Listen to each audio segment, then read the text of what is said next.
It's the Farmer to Farmer podcast, episode 121, and this is your host, Chris Blanchard. Melanie and Kevin Cunningham own and operate Shakefork Community Farm in Humboldt County, California, where they raise 5 acres of vegetables and a diverse array of livestock, including broilers, egg layers, pigs, and sheep. And they do it with oxen, as well as with 4-wheeled and 2-wheeled tractors. Since their start in 2008, the farm has evolved from an emphasis on small grains to a focus on vegetables and livestock, which they sell through their 120-member CSA and 3 farmers markets. We take a deep dive into how they've integrated the oxen into their operation, including the why behind it, and how they use draft power in ways and places where they feel tractor power and human power aren't necessarily the best choices. Kevin and Melanie also dig into how they manage the complexity of their operation, including their introduction to holistic management, and how they've used that to support their decision-making and to get on the same page from a relationship standpoint, as well as to help them do the caliber of work that they want to be doing. We discuss how they schedule multiple labor-intensive enterprises and how they've divided responsibilities and how they coordinate between the different parts of the operation. The Farmer to Farmer podcast is generously supported by BCS America. BCS 2-wheel tractors are versatile, maneuverable in tight spaces, lightweight for less compaction, and easy to maintain and repair on the farm. Gear-driven and built to last for decades of dependable service. BCSAmerica.com. And by Vermont Compost Company, founded by organic crop-growing professionals committed to meeting the need for high-quality compost and compost-based living soil mixes for certified organic plant production. VermontCompost.com. And by CoolBot by Store It Cold. You can build an affordable walk-in cooler powered by a CoolBot and a window air conditioning unit. Save up to 83% on upfront costs and up to 42% on monthly electrical bills compared to conventional cooling systems. Melanie and Kevin Cunningham, welcome to the Farmer to Farmer podcast. Hi, thank you for the opportunity. Yeah, thanks for being here. So I'd like to start off today by having you guys tell us a little bit about Shakefork Community Farm.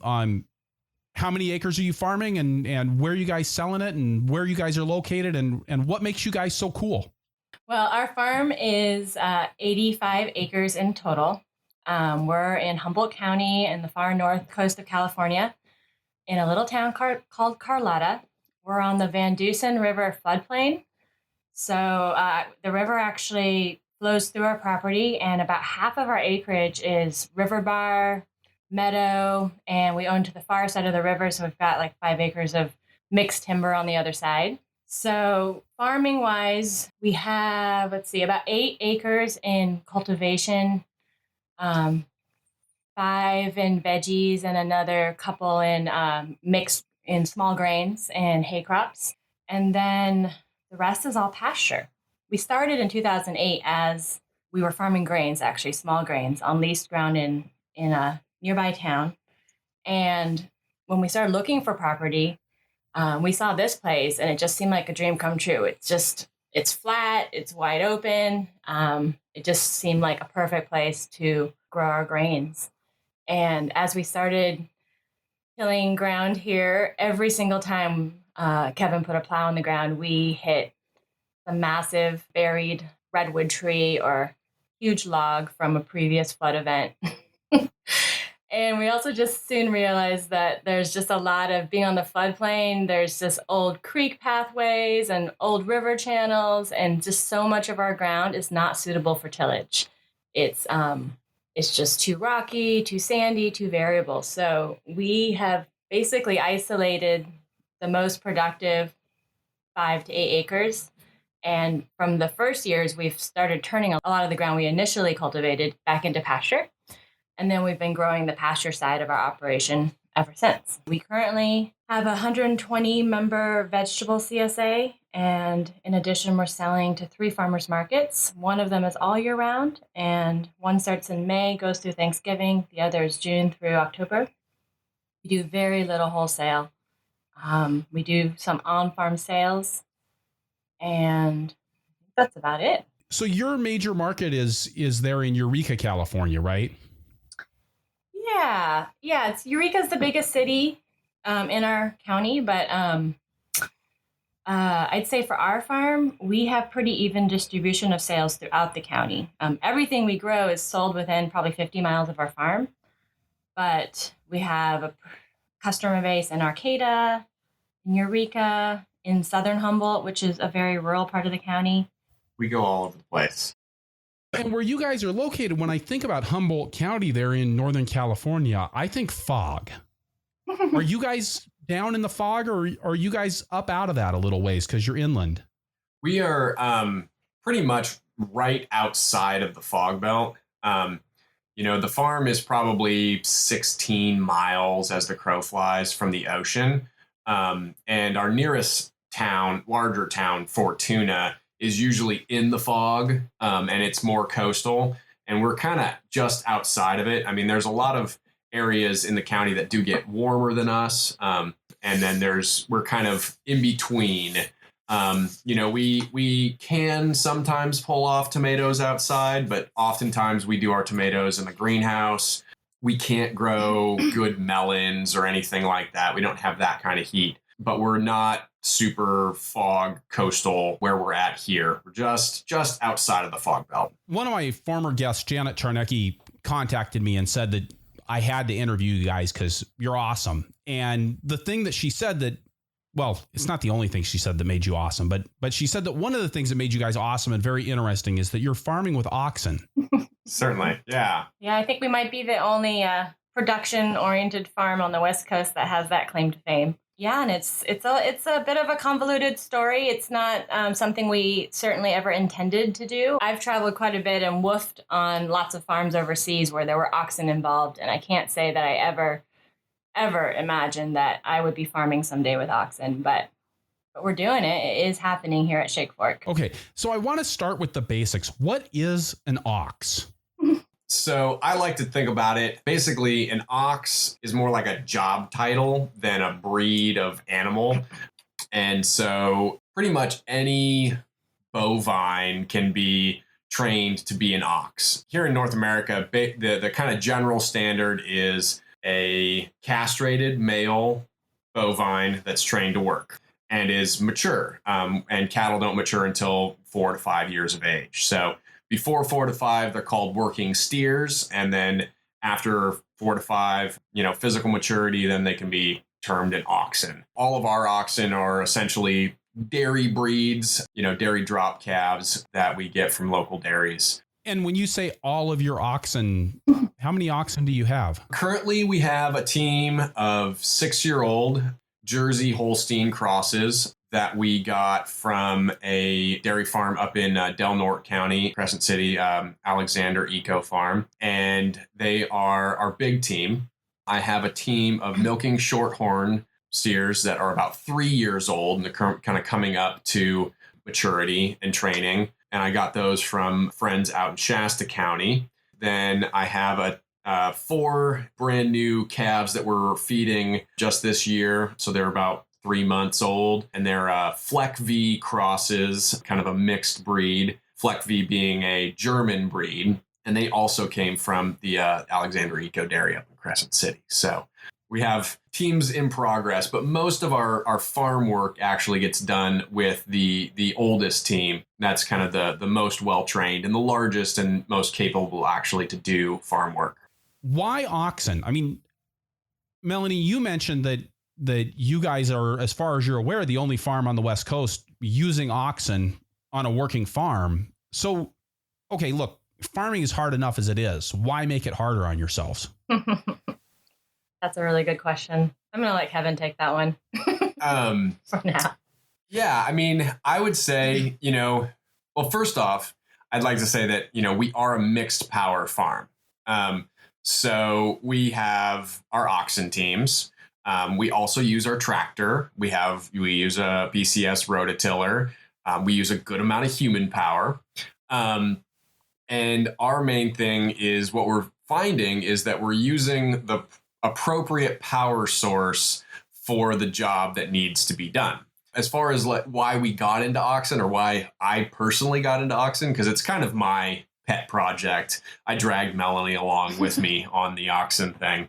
I've always had an interest in draft power. I was trained kind of straight ahead, tractor-based vegetable farming. I had a great mentor and learned a lot doing that, and kind of always enjoyed the romantic notion of farming with horses or anything along those lines. But I never got a chance to work on a horse-powered farm or do any draft training. And when we moved here to the farm in Carlotta, all of a sudden we had space and I could raise livestock, and that was kind of a newer thing for what we were kind of doing as a farm. And, I made the decision to get into oxen because it was easier and it cost less money. At the time that I got my first team 6 years ago, dairy drop bull calves were, $20 to $30 a piece. The price of beef was really low at the time, so they didn't have much value. And we actually got 4 calves, our first round of calves. And we ended up trading our dressed out pastured broiler hens for the oxen because they were run about $20 to $30 a chicken. And so I literally traded 4 chickens for 4 calves. And then over the course of time, bottle fed them and trained them up and turned them into the oxen. So it was a really cheap way to get involved with draft. And if it didn't work out, we would raise them as steers and they would be beef. So it was kind of a thing that, I was interested in. And then, it was a good, easy way to get started in, draft animal power. But then when I got into it, I realized I really love cattle and I love the kind of bovine energy. And I wanted to do more of that. And so they taught me a lot. I got to kind of, as a teamster, develop and mature over the course of the 6 years and teach myself, since I didn't have an in-person mentor to teach me anything about farming with draft power. And then we kind of just started adapting them fitting them into the farm systems. And what we find is that they do some things really well and really appropriately, where a tractor, at least to the tractor that we have, is too big, too heavy, too noisy. There's all kinds of ways that the oxen can fit in that are appropriate for the farming systems that we've developed. I want to add that when we started Shakefork, we were farming about 15 acres of small grains. Our tractor is oversized for the garden farming that we're doing right now. We're not appropriately tooled up for the garden and the 5 acres of veggies that we're doing. And it would be a pretty sizable investment of finances to get tooled up. So kind of the in-between, we didn't have the financial means to just go buy a new tractor and tiller and all of that stuff. So we've been working with the big old Massey that we have at the same time, just sort of playing around with raising these calves and starting their training. And just along the way, there were so many successes. It just kept blowing our minds that it just kept working. So we've kept at it. And then that combined with Kevin's really deep passion for working with these animals, because it's definitely an investment of our labor that, is unpaid to a certain extent. But it feeds your soul. So it feeds Kevin's soul. So it works. So when you talk about outstanding successes that you had during the early years of working with the oxen, what kinds of things are you talking about? Sometimes they're mind-blowing. Sometimes they just blow my mind. I remember the very first time I hitched my little young team. They were in this very small training yoke, and they're pretty much calves. And I hitched them to this little sled, and I put a rock on it, a pretty heavy rock. And I told them to step up, and they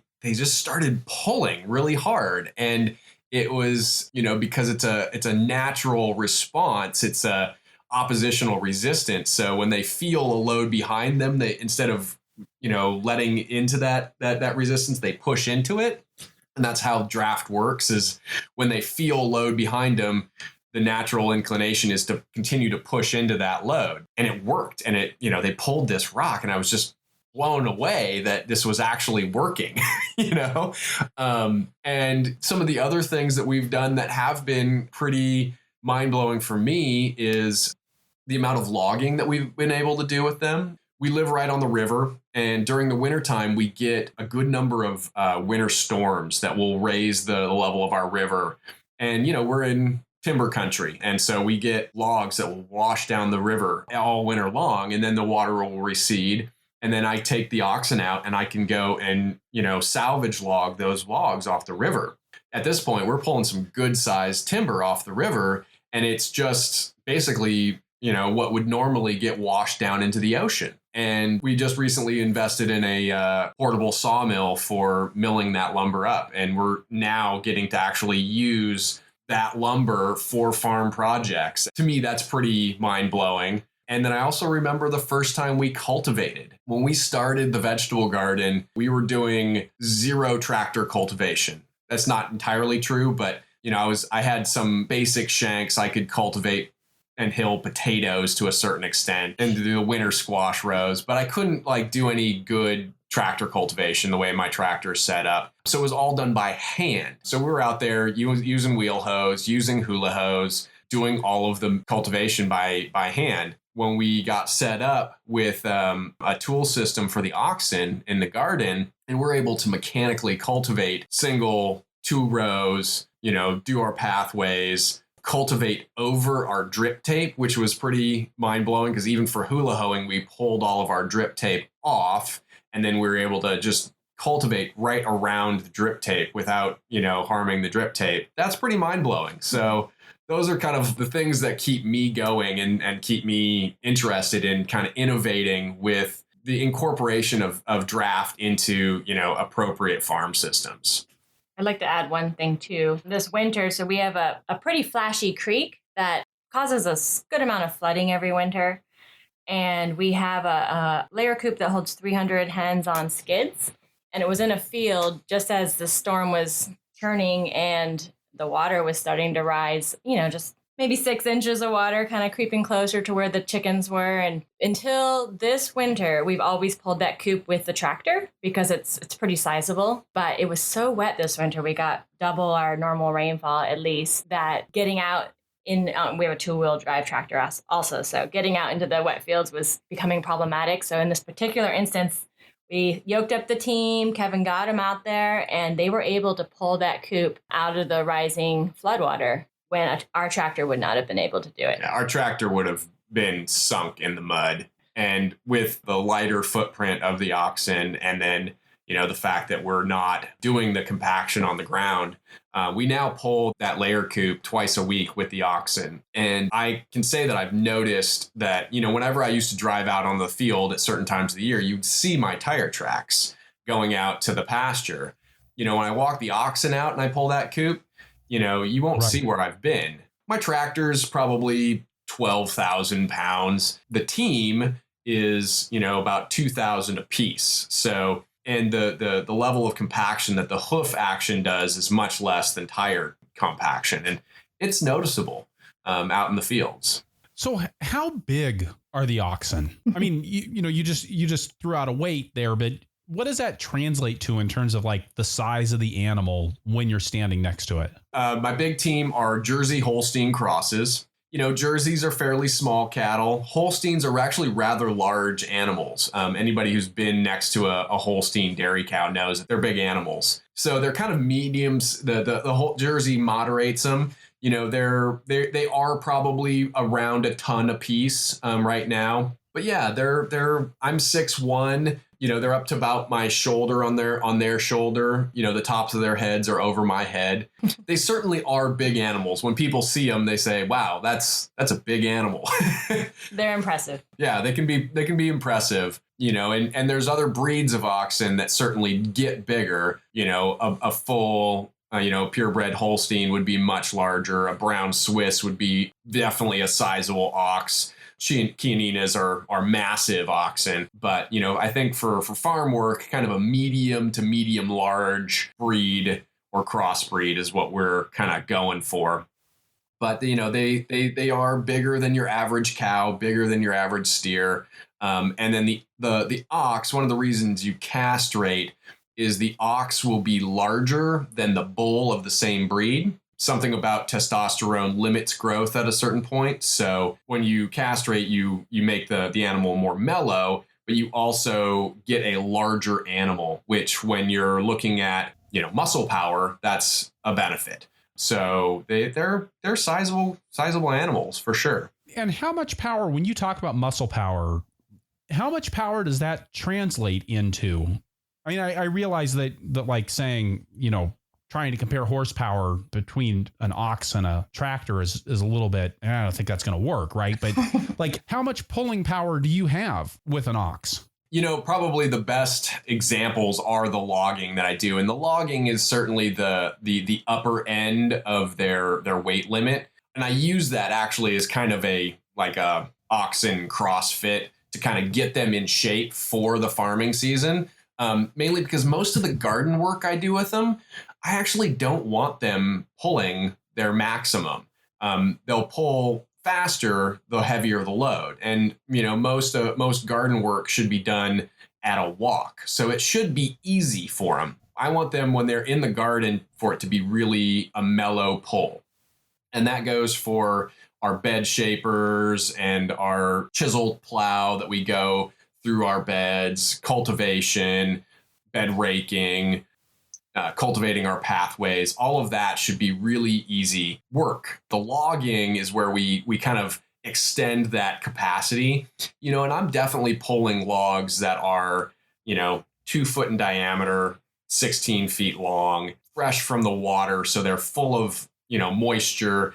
They could be 5,000-6,000 pounds. It's a substantial pull on gravel bar, and that's the other thing is you have friction coefficient. So, it's different when I'm pulling a very heavy load on wheels versus pulling a very large log with a lot of surface area over gravel bar.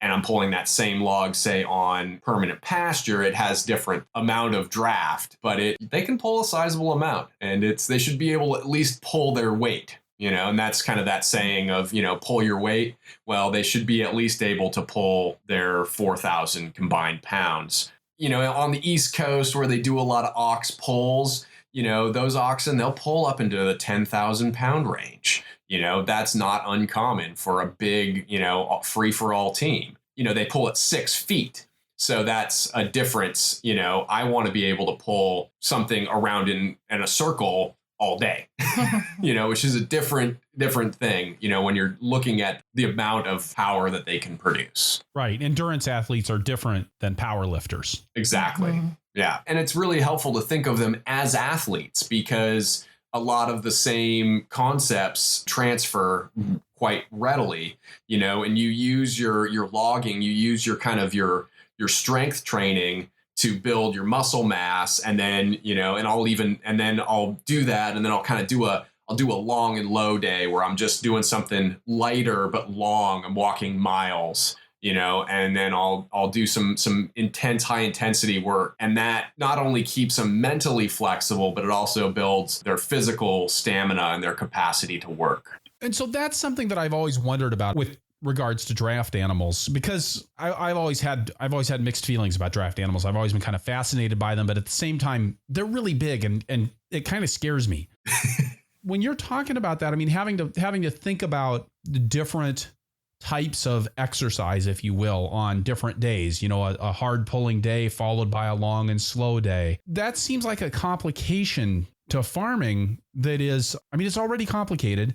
How do you guys manage that? Well, I think, I do most of my kind of training and work during the wintertime, and so we do have a mild climate here in California, and we do a year-round market up in Arcata, but it does get to be more mellow during the winter time. And that's really when I focus in on doing my logging and making those kind of physical gains so that by springtime, I'm able to focus more on the priorities of the farming and the garden that I need to focus, and I have to get crops in. And that's kind of a traditional pattern. You spend all winter doing your logging, or, if you're in the right climate, you could do your maple harvesting. And then during the springtime, you're plowing. Summertime, you're cutting hay. In the fall time, you're, harvesting. And so you have this kind of seasonal flow to the work. And it still holds true. We do most of my when I'm training my young teams,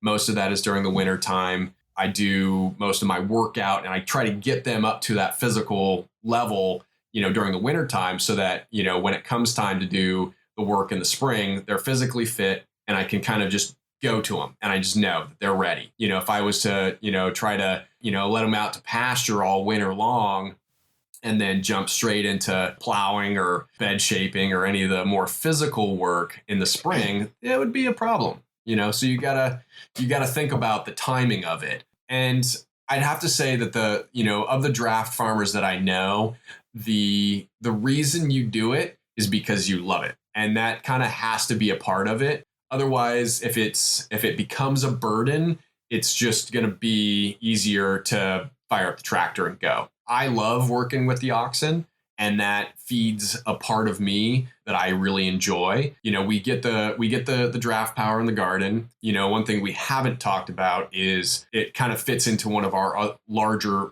farm goals of on-farm fertility. And so we know that, the work that we do in the off season or, while they're not working is, maintaining the fertility aspects of the farm. And so it has this intangible benefit in that respect. And so we're kind of using them in a lot of different ways. And it just kind of works for me and for my lifestyle and, for the size farm that we are at, I think. Mm-hmm. Now, Melanie, do you work with the oxen? I don't that much. I mean, because we do a lot of livestock.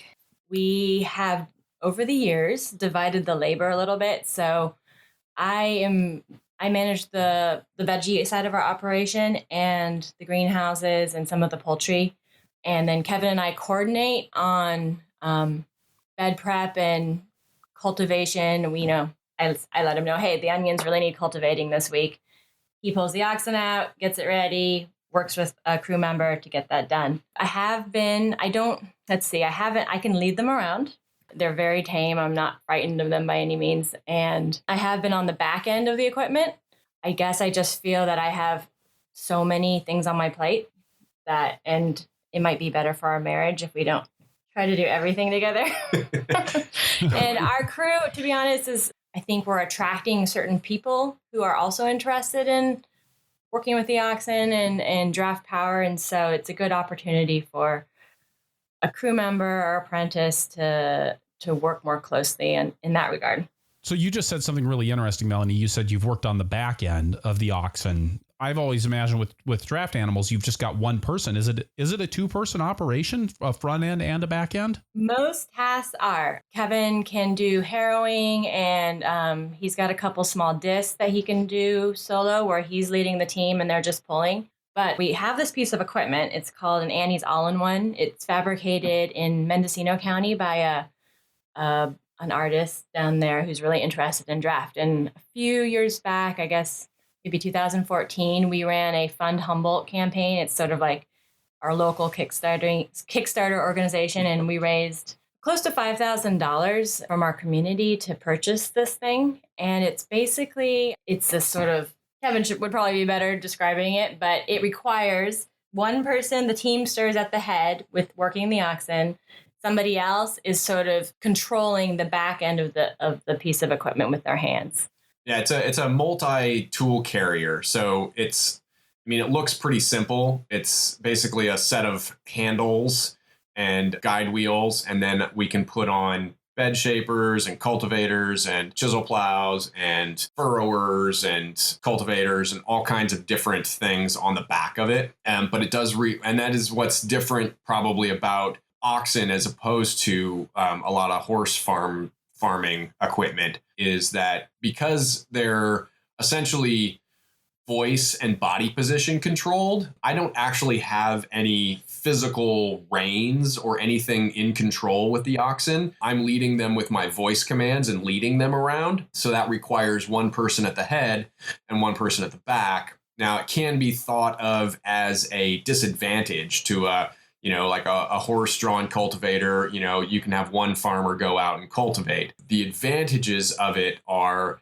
that we can cultivate a much denser planting. So we can cultivate 2 rows per bed as opposed to a single row, which most horse-drawn cultivators are set up for single rows. The other advantage is that we get to include our crew, and we have apprentices on the farm, and they get to work with me on the back end where they're actually using the implement themselves. And then, for some of our advanced apprentices, they'll actually lead the oxen, and I get to be behind and working the handles of the equipment. And the Annie's All-in-One it's an amazing piece of equipment, very well made. And we should give a plug out for Annie because she did a great job designing and building it. It's based on a French model called a Cassine. I'm not certain on the pronunciation, but it was developed in France, and it was actually exported to a lot of third world countries as far as for working small draft animals, mules, donkeys, oxen, and it works great in our particular situation. It's a very appropriate tool for working in our garden. So, Melanie, can you tell us a little bit more about your vegetable production and how that all works and where the oxen fit in and versus where you guys are doing handwork instead? Our vegetable production, the CSA is the heart of our vegetable production. So I'm designing my production plan and our succession planting around the CSA, which means, growing a whole variety of stuff. Some of it is more challenging to grow in our area, in our climate than other crops, but we try to keep a balanced box each week. And then there's a few crops, I guess, that we grow more extensively. Like we do a good amount of onions, a good amount of potatoes. Storage crops were always sort of our special interest, I guess. So we like to go into the winter with a barn full of stuff. Our system has really been in flux over the last few years because the oxen weren't large enough to do the work that they're doing now until about, 2015, I think was the first year that we went from wide 4-row beds, tractor-built beds, to 2-row oxen-built beds. For example, right now we're prepping like 1/8 of an acre for our next brassica planting, our second round. And Kevin was out there yesterday with the tractor hauling manure. We have a little John Deere manure spreader, and then he disced that in. Tomorrow, after this rain, we'll get the oxen out, and our apprentice, Daniel Perez, will be working with Kevin on the all-in-one. They will shape beds, and then once the beds are shaped, they'll do a sort of a kind of a back and forth of shaping, raking them out, reshaping, raking them out until the beds are formed adequately and they're smooth and they look good. And the final step, which is really nice for me, is they'll run through and they'll mark our rows for planting. They'll make these little furrows, and so that kind of designates where we do our planting. Before, years ago, I just used to mark those all by hand. So there was a lot of variability in that, and it was something I had to do because most people can't make straight lines. So the lines are all marked, and when it goes to planting day, we'll just stretch out the drip tape, usually 1 row per furrow, and then most of our crops we're planting using the drip tape as a spacing mechanism. So on an 8 or 16 or a 24-inch spacing. And then it's all set up because we have those furrows pulled, and they're the same spacing as we can work the cultivator around that. When we need to cultivate, everything's lined up to just sort of sweep through and do some of the initial cultivation with the oxen. Now we still have to get in at some point usually and hula hoe in between a little bit just to clean it up. But I feel that since we've been able to do the oxen cultivation, which started, I think it might have been even last year, maybe 2015 was our first success with that. We started in it on 2015, but last year was the first real year where we were cultivating. Yeah, I mean, the onions are a really good example because typically onions, I'd say we weed 5 times in a season to get a good sense. It's a big crop that we do because we do the winter market, so we like our storage onions. And I'd say now we probably will hand weed hula hoe once, possibly twice, and all the rest of the cultivation will be done mechanically with the oxen. They can sweep through a half-acre field in a half an hour. Wow, that's really nice. Yeah, that's a lot of ground that you can cover in a hurry. Mm-hmm. It's helping. Yeah, I mean that when last year was the first year where we were cultivating, regularly, and the first time we did it and it worked really well, it was like bells were going off in my head because the amazing time efficiency, knowing that it took me 15 minutes that saved hours and hours of hand labor. It was pretty amazing, when it did work. And onions are a great example because they don't shade very well. You got they're just a perennially weedy crop, right? So they we do a lot of the cultivation with that. Our brassicas we're able to cultivate. We can do a single row cultivation on all the squash and the potatoes and hilling on the potatoes. It works great for the scale of garden that we're growing. It buys us time so we can put more attention into the fussier stuff too. So, we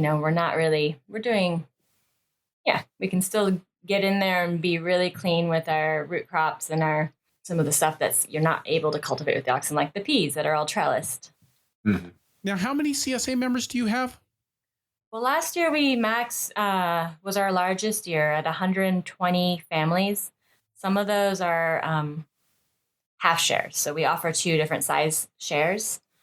So probably if we counted it all as a full share, it would probably be about 80 shares. But family-wise, it's about 120 families. And that was comfortable for us, and that's where we want to stay. We won't be, since the beginning, we've grown every year. And I think we've kind of found our sweet spot at 120 families. And then the 3 farmers markets, relative to the CSA, are you guys doing more vegetables to farmers market, less vegetables to farmers market? We're still doing more to farmers market. Our goal, we would love to be primarily a CSA farm. And I think what it would take to get there is to have our CSA members buying more of their full diet from us. But because we also have the eggs and the chicken and the lamb, farmers markets constitute about 60% of our gross sales. So you said that it's awfully cool there in the summertime. Are you doing a lot of hoop house production? Well, like a hot day for us is 80. We do our peppers and eggplants outside in little caterpillar tunnels. The tomatoes we do in a hoop house now. We have only 2 hoop houses. One's for propagation, one's for the tomatoes. They're just small little 20 by 48 feet structures. This winter, I applied for the NRCS funding to get a couple more high tunnels. So in the next month, we're putting in a 30 by 96 foot semi-gabled structure. And then we'll be hopefully putting in another one by the end of this year. I wish we had done it years ago, but better late than never. I'm excited about it. I think it's going to revolutionize our capacity. We're just not meeting market demand in the winter. We always go home with empty boxes. And one of the things that we've discovered over the years, and it's just taken time to address, is just that problem of year-round cash flow. When you have a big mortgage and we kind of have some full-time staff now, and just all the expenses that come with owning property, we are setting ourselves up to kind of spread out the labor a little bit, but also just provide a real income stream over the winter. I guess we had that in the beginning a little bit with our grain CSA, because that would start in the fall with the grain harvest. So we'd have this big influx of cash at that time. But when we dropped the grain CSA, almost 4 or 5 years ago now, I think it was 2014 was the last year, we kind of lost that big chunk of money in the fall that would carry us through. It's just taken some time to build the infrastructure that we know we need because it's costly. So we're super excited about these high tunnels, and I'm going to have a lot of fun with them this winter and next spring. I think that's a good spot for us to stop, take a break, get a quick word from our sponsors, and then we'll be right back with Melanie and Kevin Cunningham from Shakefork Community Farm in Carlotta, California. Perennial support for the Farmer to Farmer podcast is provided by BCS America. A BCS 2-wheel tractor is the only power equipment a market gardener will need, with PTO-driven attachments like the rototiller, flail mower, power harrow, rotary plow, snow thrower, log splitter, and more. You name it, and you can probably run it with a versatile BCS 2-wheel tractor. The first time I used a rototiller way back in 1991, it was mounted to a BCS 2-wheel tractor, and it spoiled me for life. When you get behind a BCS, you can tell that it's built to the same commercial standards as 4-wheel farm tractors, and it has many of the same features. I've used other tillers and other mowers, and I spent most of the time when I was using them thinking of how much easier it would be with a BCS. Check out bcsamerica.com to see the full lineup of tractors and attachments, plus videos of BCS in action. Perennial support is also provided by Vermont Compost Company, makers of Fort V and Fort Light potting mixes. What if you didn't have to worry about weak transplants and poor germination due to less than great potting soil? Or worry about getting finished compost for your homemade blend, or making sure your employees remember to add the fertilizer charge? What if you could grow plants up until the roots filled the container without having to worry about supplying extra fertility? What if your potting soil supplier dealt directly with growers without going through a distributor so that they know who gets every batch of potting soil and how they're using it? What if your potting soil had your back consistently year after year? That's what Vermont Compost Potting Soil can bring to you, taking care of growers by taking care of transplants since 1992. VermontCompost.com. And we're back with Melanie and Kevin Cunningham from Shakefork Community Farm in Carlotta, California. So before we went on break, we were talking about some decisions that you had made about dropping the small grain CSA that you were doing several years ago. Why did you drop that? Why did you let that go?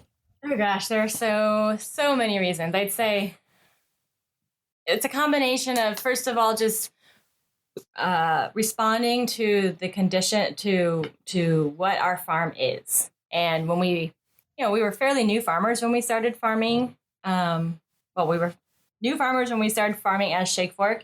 And then when we moved to Carlotta, we were only in our second year. And we learned a lot just once we started opening up ground here and realized that so much of the ground is just more suited to a permanent pasture agriculture. And so we didn't want to force our ideas of how we wanted to farm on the land. And so we changed our ideas of what to produce in response to that. That's probably the main thing. I mean, the other is probably a financial question. I mean, we were dry farming our grains. The basic numbers are an acre of dry farmed organic grains here in Humboldt. Our top yields were about a ton per acre. And we were fetching actually a fairly high price through our CSA of about $4.50 on average per pound. That still only works out to about $9,000 an acre. Now, there's not as much labor, you could argue, as producing vegetables, but to say that there's no labor involved in producing grains is total misconception. I mean, there was still a ton of tractor work, the harvest, all the processing, seed cleaning, milling, packaging, storage. I mean, there was still a lot of stuff to figure out. And at $9,000 an acre, it just wasn't the best use of our best ground. It wasn't enough to make the farm work. Once we started realizing we have this mortgage, we have property taxes, we have all these fixed expenses that come with property ownership. And we started figuring all that out and just realizing this isn't going to cut it. We need to do more. We need to earn more per acre on our land. And just to keep things running. And so now, are you guys running a profitable farm at this point?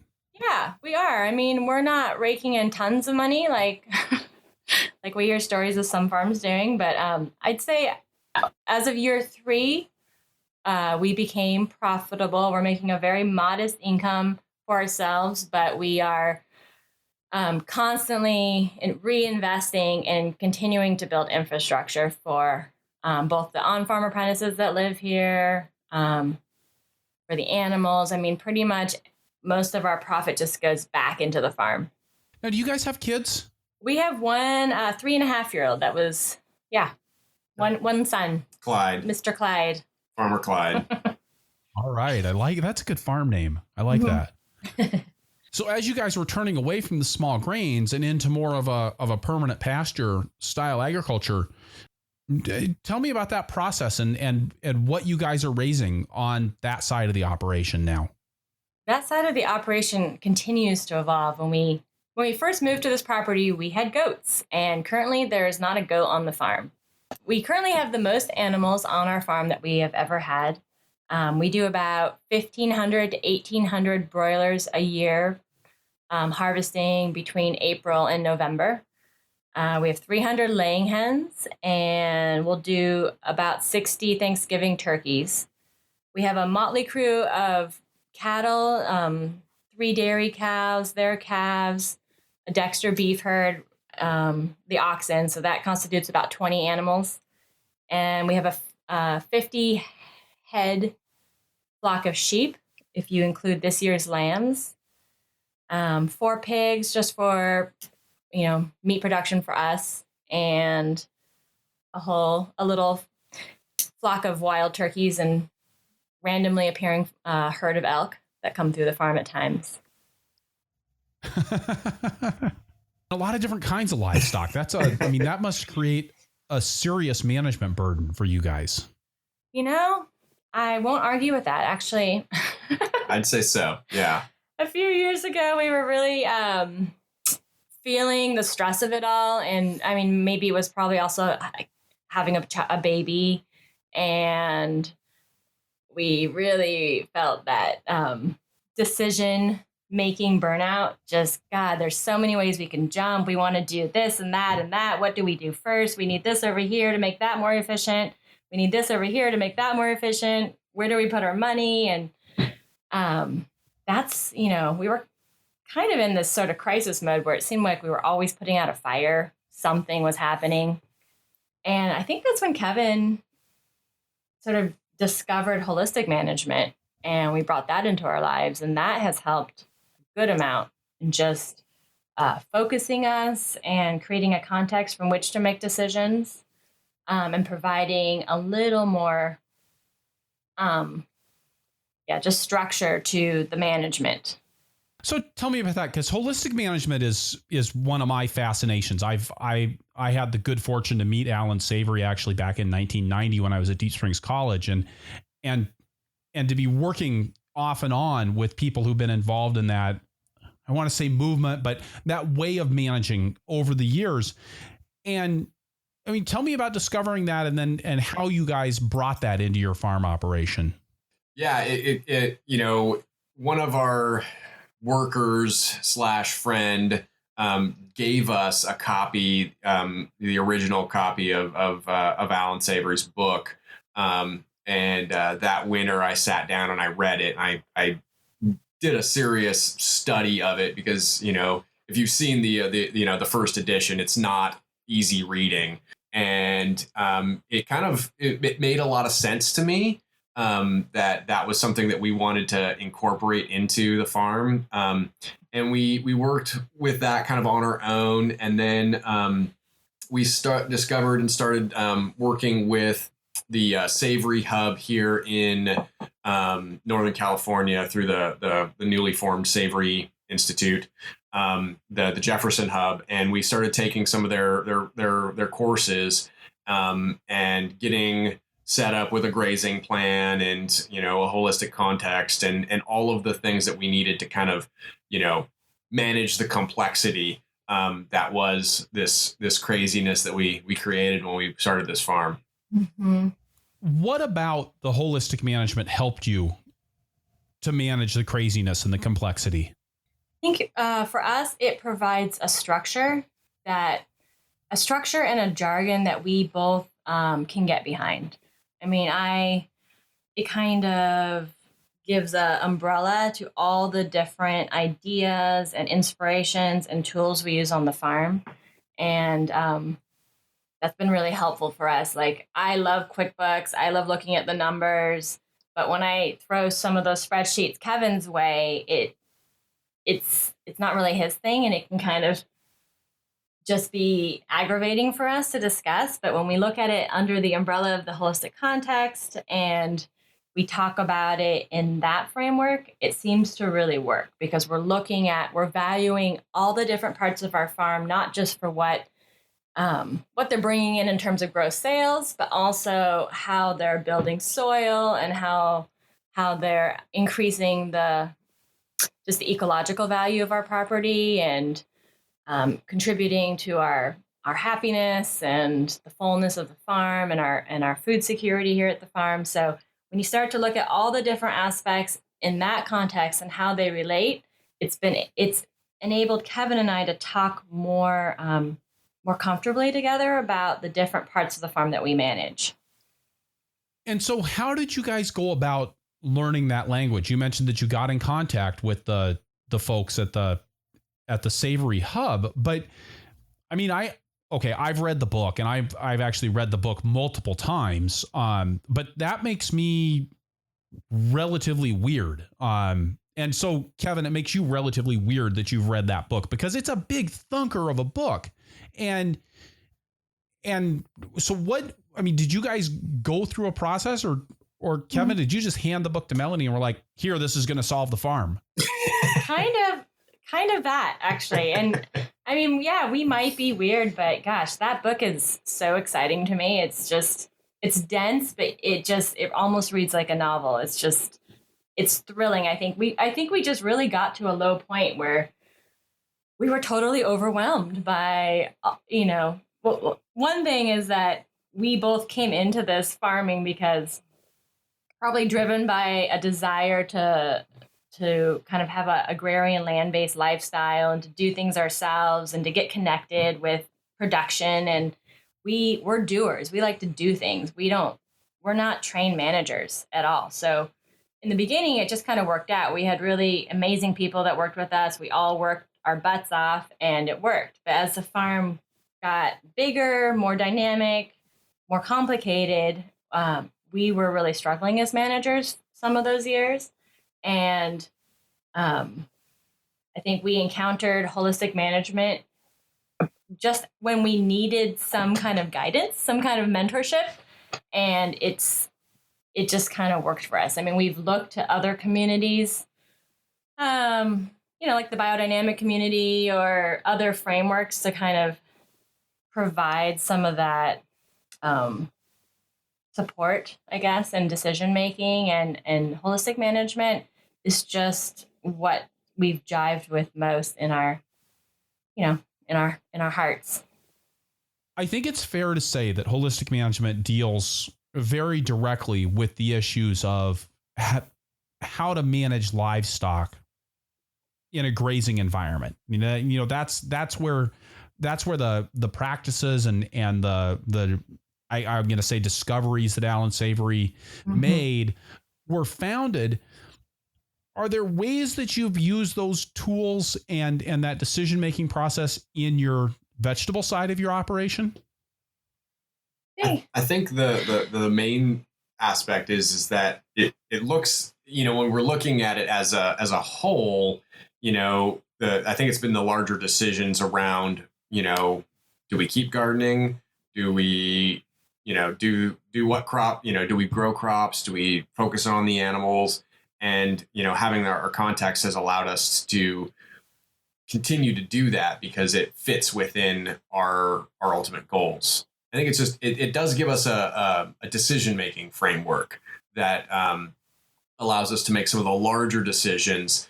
I don't know how much it fits into like crop by crop decision, what, like, do we plant potatoes or do we plant squash? I don't know if that really factors into it as much, but it's more, the larger picture. And we are making those kinds of crop by crop decisions like any good farm should, based on extensive record keeping and keeping track of the numbers and taking time to look at them and kind of analyze them. And I think the holistic actually sitting down and writing a holistic context with Kevin and crafting that same thing this past winter with his parents who live on the farm, and they're not owners of the business, but they're landowners with us, has helped to keep sort of our quality of life and what's important to us really in the forefront of our minds. So it was really a no-brainer this winter to go after that grant money for the high tunnels, because we know part of our financial security is going to be providing more cash flow over the winter. We know part of our desire to eat well and nutrient-dense food is going to be having a place to grow food over the winter. We know part of our goals of improving the land and the water systems is going to be staying out of our garden over the winter because it floods a lot, and we've caused some problems there with harvesting and walking in walking in wet soil over the winter because we do so much overwintered production. So it just became really easy to kind of trust our decision-making process because we have the process enables you to put those goals and articulate what's important to you and keep that all sort of right at the front of your mind as you're going about your day-to-day life. Yeah, I really like that. And I think that one of the really neat things that holistic management does is it talks about the importance of management, which is something that I think when you throw that out there, a lot of people immediately go, "Ooh, that's really businessy and not why I got into farming." But it puts that in this larger context of really why you got into farming and what your values are, and talks about management within that context. Yeah, Sure. that actually has probably been partly, I hadn't thought of that before you said that, but I think really embracing our roles as managers has coincided with reading Alan Savory's book and really becoming students of holistic management because, yeah, I don't shy away from that management role anymore. I kind of see it as, we're sort of grand orchestrators of this crazy, dynamic, complex organism that we've created around us. And it's not just us, it's all these different factors. It's our shareholders, our neighbors, and our mentors and our crew. And we're sort of, we have a key role to play in making it all run smoothly. And to the degree that we've embraced that, the farm has been more successful and a much happier place to be. Yeah, it's allowed us to kind of get over the worker guilt, that we're like, oh, the crew's out there and they're hula hoeing and we should be out there too. And we do try to work with them as much as we can. But we also realize that we are in charge of this, the whole rest of everything. And, we have to do our production planning and we have to do our grazing planning and we have to do all of that aspect. And for me, it's allowed me to, the holistic management has allowed me to, Melanie is amazing with the production planning side of the garden and, keeps meticulous records and, can do all of these, spreadsheets and whatnot. And like she said, it didn't really work for me, and particularly when we look at the pasture side of the operation. But for whatever reason, the way the holistic management record keeping and planning, the grazing planning works, it does work for my style, and so we're able to now, albeit we're at the very beginning of the process, we're able to start planning ahead for the complexity of the moves that we're making with several different species and, moving things around in timely manners and managing for recovery periods and all of that. It has been something that I kind of just did by the seat of my pants, for years while I was kind of learning and figuring things out. And now I have a groundwork to do, the caliber of work that, Melanie was giving us in the garden management. I can kind of match that with the pasture side of it. And that's been really helpful for when we manage things as a whole, as the farm, because we have a shared language that we can talk about it. And it allows us to communicate better with how we make our decisions, even mundane decisions. Tell me a little bit more about how the livestock side of your operation works and how you're fitting all of those different components together. Yeah, let's see. So the poultry side, we do up to 1,800 broilers a year. And we really, the way I schedule that is it's because pastured poultry is seasonal. We can't do it. We have too wet of a climate. Chickens do fine in wet. They do okay in cold, but they do not thrive in wet cold. So we start our production in February. We brood all of our chicks, and I try to do about we do about 10 slaughters a year. So we're slaughtering about every month, but I try to schedule it. So we do 3 slaughters before the start of the CSA. We'll do another 2 after the CSA ends in November. And so during the very busy CSA packing time, we're only slaughtering once a month. It's definitely hard. Sometimes I feel like our garden suffers a little bit from because we have other priorities. Sometimes we have a chicken week, and that means we're not planting, we're not weeding. But the benefits of having the chickens as something we can offer our community are so huge. Plus what they provide for our farm in terms of fertility, all the compost that we collect from our brooders, for both of us is just worth the effort. And I guess we just, we try to schedule it when we look at the whole year. We make sure our lambing is happening in March. When we're relatively, usually our apprentices have not arrived yet on the farm. We might have one or two people around, but we're not as, the garden's we're just starting to prep ground then. We maybe are starting to disc in a little bit of cover crop or something. So we do the bulk of our lambing in March. We have our cows come into, they usually calve in January, February, right before our grass flush, when again, we're not as busy. And so we can kind of make that transition into milking twice a day in the winter time when we're a little more relaxed and rested.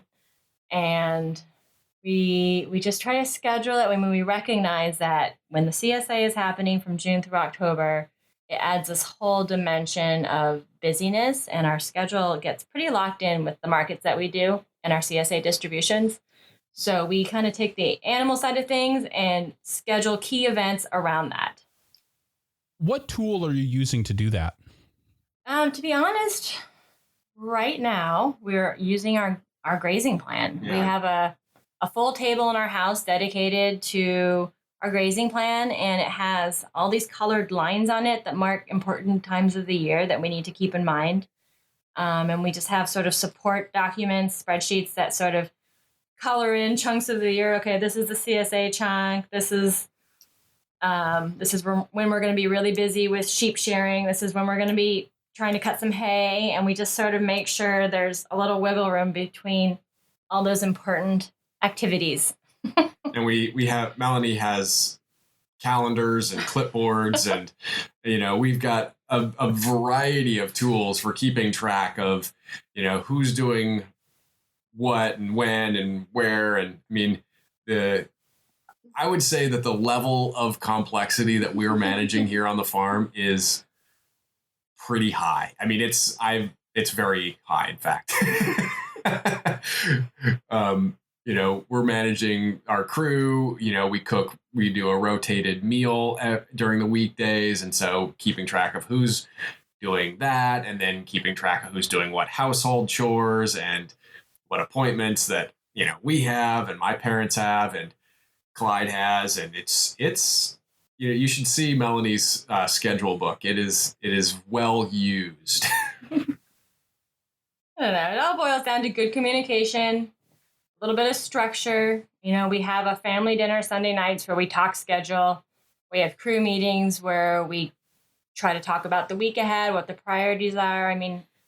Obviously you can have a plan, and then there's always this need for flexibility, which has been hard for me as a planner, but I think we do a pretty good job now of kind of laying it out, involving all the people who on the farm that are involved, and helping them just kind of understand what the ever shifting priorities are. And, I think there probably are changes down the line for what we are doing.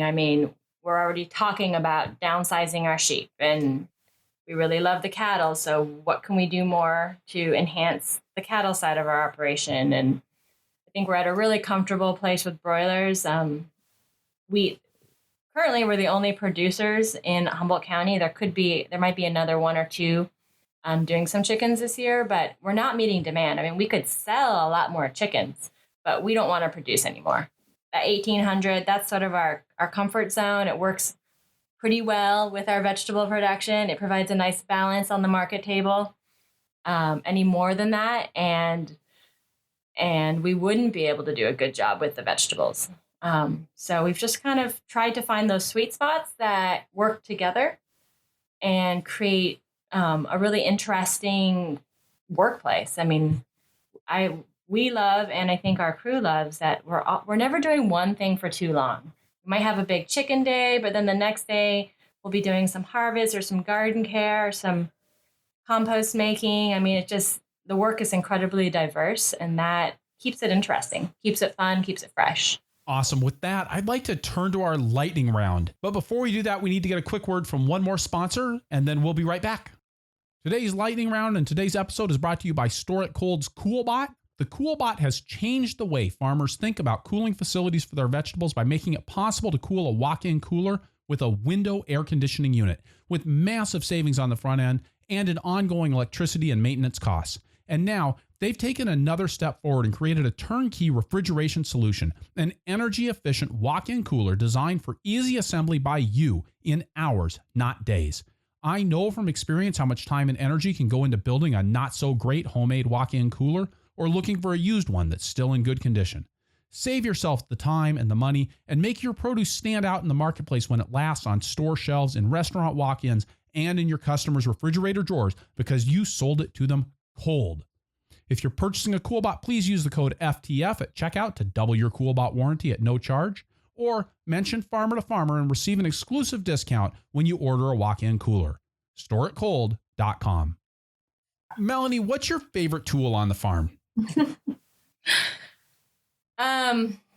I love those tools that really make you, that really help you to kind of get into this rhythm with your breathing and your thinking, sort of meditative. So I love the broad fork. I love the iHo. I mean, they're not like tools we use all the time, and we do a lot of broad forking in the greenhouse, but in terms of just the physicality and the meditative component, those are my favorite tools to use on the farm. And how about you, Kevin?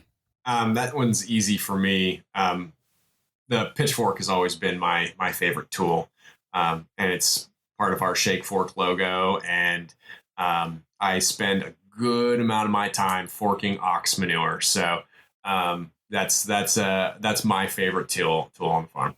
That's interesting. I thought you would have said the oxen.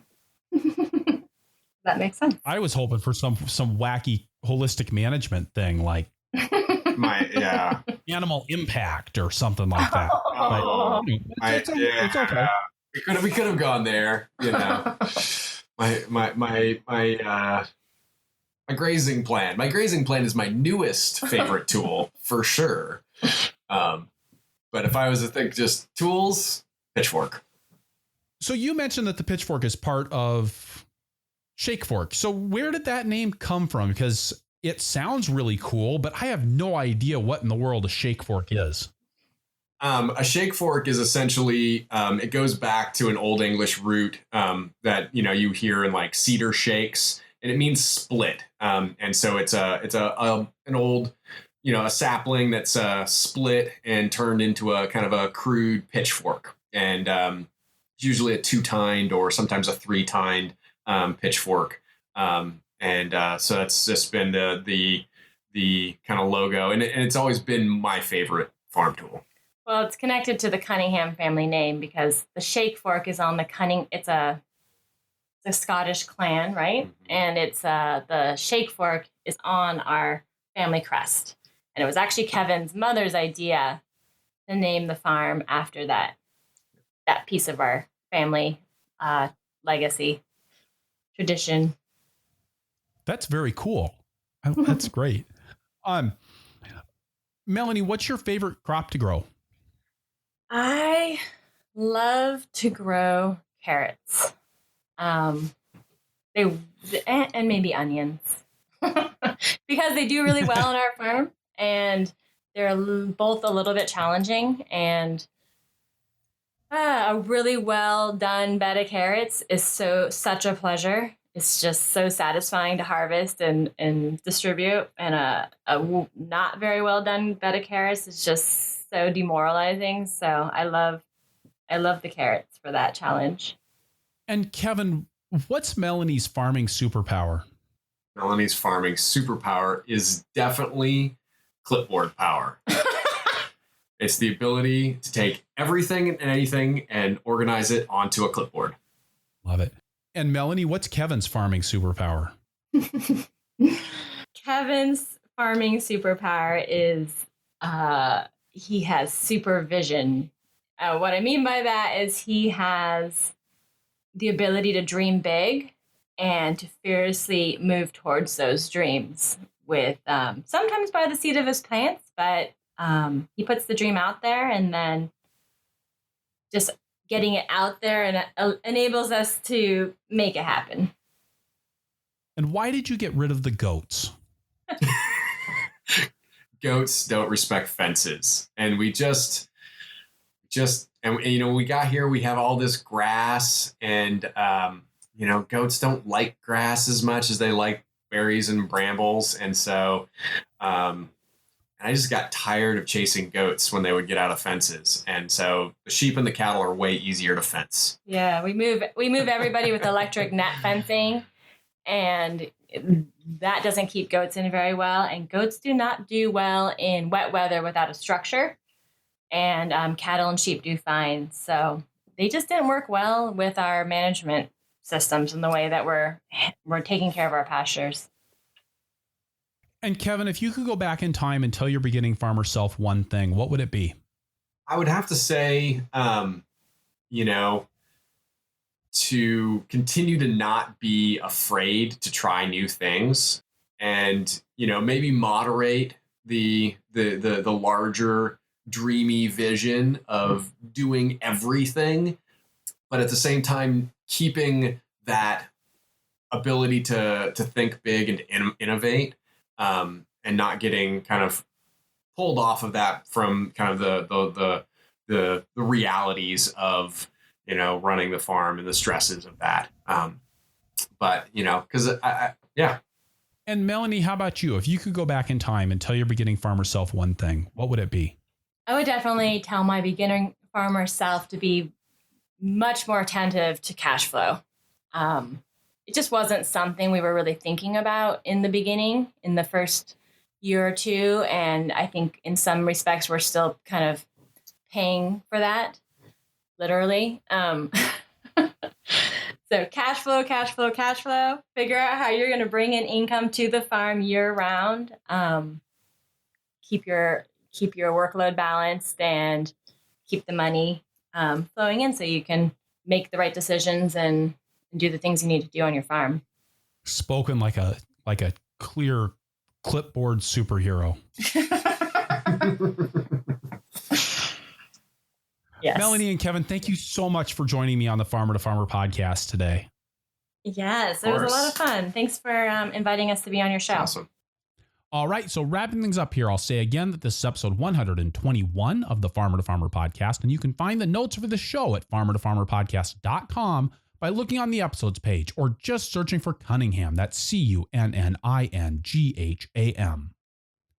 The transcript for this episode is brought to you by Earth Tools, offering the most complete selection of walk-behind farming equipment and high-quality garden tools in North America.